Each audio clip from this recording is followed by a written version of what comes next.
Siyempre, kilalanin mo natin mo yung mga nating bisita. Na ma'am, introduce yourself. What is your name and where are you from? Ma'am Kate from Davao. Magulat ako sa'yo.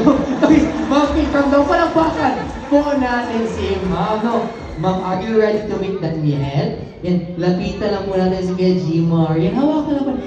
Ayan, gulitan na ito, ma'am. Doon, Gmar. Ayan. Ayan, hawak. Tutulungan ka lang ngayon. Ayan, hawakan lang po natin. Lapang mo yung kamera. Ayan, Gmar. Okay, that is Daniel, our Burmese python with the scientific name of Python bibitatus. They are one of the largest species in the world because they can get up to 20 feet long and 90 kilograms. So, si Daniel, ulit na ito mga 10 kilo. Ma'am, huwag mo lang ilag si Daniel. Ma'am, ano guys, in interview months mo naman, sinong kasama natin ngayon or who are you with? Yung friends nila, mataas ang kamay, friends ni Ma'am, taas ang kamay, ayan! No, friends, picture na po natin si Ma'am, pang Instagram, pang Facebook, don't you worry. Ayan, naka-picture ba, friends? Naka-picture ba? Naka-picture? Ako, pinanong ko yung Gmar na guys, palakpakan po natin si Ma'am.